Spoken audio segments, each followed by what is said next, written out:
va aborder la partie électricité. Donc là, vous avez un petit rappel de tout ce que vous devriez maîtriser après la première. Si vous ne maîtrisez pas ça, ce n'est pas grave, vous reprenez les vidéos de première avant de commencer le chapitre niveau terminal.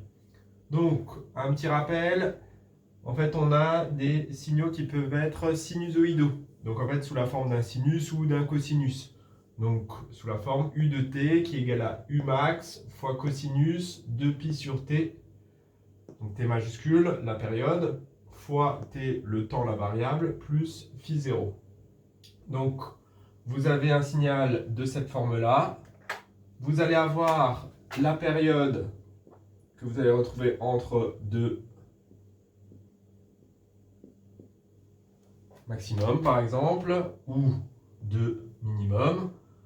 Je rappelle la formule tout de suite. La fréquence en Hertz, c'est égal à 1 divisé par la période en secondes. Attention à bien avoir des secondes. Donc ici, vous avez le temps en secondes. Et ici, vous avez U en volts.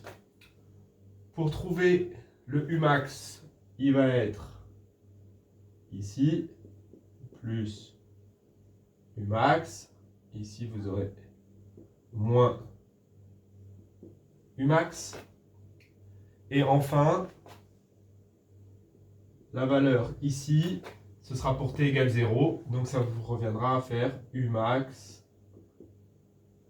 cosinus de phi 0.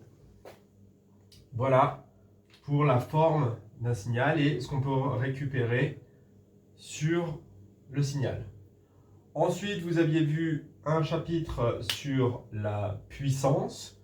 Donc en fait, on s'était intéressé en première que à la partie charge résistive, donc tous les appareils qui sont uniquement chauffants.